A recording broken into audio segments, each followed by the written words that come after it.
नमस्कार विद्यार्थी मित्रांनो, पुन्हा एकदा आपलं स्वागत आहे मनतरंग हर्षल कोठावदे लॉग या यूट्यूब चॅनलवर.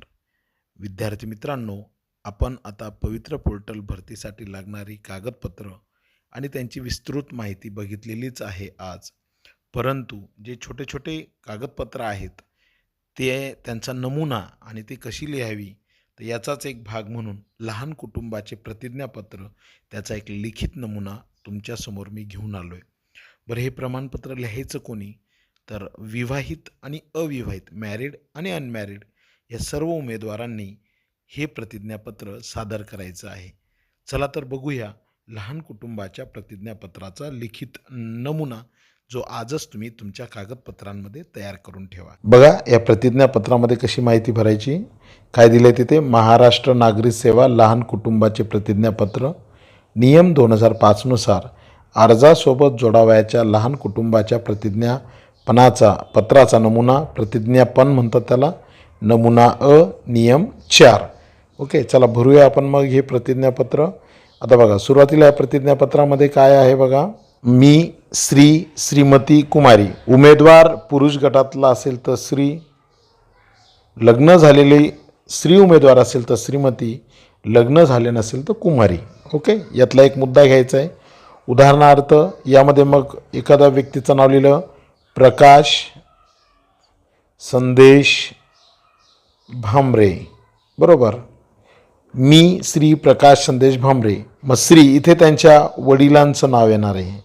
इथे वडिलांचं नाव येईल, म्हणजे प्रकाश संदेश भांबरे यांच्या वडिलांचं नाव. मग यांचा कोण येतो, तर यांचा मुलगा आहे, म्हणजे मुलगी नाव कट होईल, पत्नी कट होईल, वय, राहणार, जो काही तुम्ही सध्याचा पत्ता आहे तो तुम्ही इथे टाकायचा आहे. हे झालं पुरुष उमेदवाराच्या बाबतीत.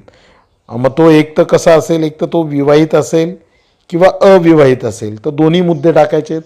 विवाहित असणाऱ्यांनी पण हा फॉर्म भरायचा आहे, हे प्रतिज्ञापत्र लिहायचं आहे. अविवाहित असणाऱ्यांनी पण लिहायचं आहे. उदाहरणार्थ एखाद्या स्त्रीचं उदाहरण घेऊया. उदाहरणार्थ एक लग्न झालेली स्त्री आहे, तिचं नाव आहे श्रीमती ललिता हर्षल कोठावदे, बरोबर आहे की नाही. मग आता यांचं लग्न झालं आहे, मग कोणाशी लग्न झालं आहे, श्री हर्षल पी कोठावदे. मग यांची काय येणार, पत्नी. मग इथला मुलगा मुलगी कॅन्सल होणार, वय आणि राहणार जो पत्ता आहे तो. किंवा हेच नाव जर वडिलांकडचं राहिलं असतं तर मग हेच नाव कसं लिहिलं असतं. उदाहरणार्थ याच मॅडमचं नाव आहे, माहेरचं नाव आहे ललिता दिलीप वाणी.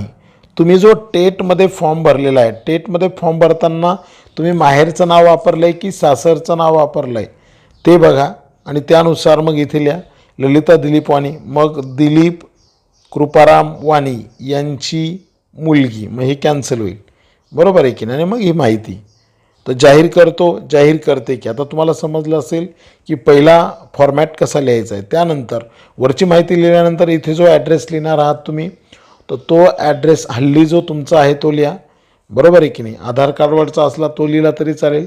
इथे ॲड्रेस महत्त्वाचा नाही, इथे खालचा मथळा महत्त्वाचा आहे, मुद्दा महत्त्वाचा आहे. असे जाहीर करतो की मी काय, तर कोणत्या पदासाठी, तर तुम्ही कोणत्या पदासाठी अर्ज करणार आहात, तर इथे लिहायचं आहे शिक्षण सेवक या पदासाठी माझा अर्ज दाखल केलेला आहे आज रोजी मला. मग तुम्हाला एक मुलगा असेल तर एक लिहा, दोन असतील तर दोन लिहा, शून्य असेल तर शून्य लिहा. जे लग्न झालेले नाही त्यांनी शून्य लिहायचं आहे.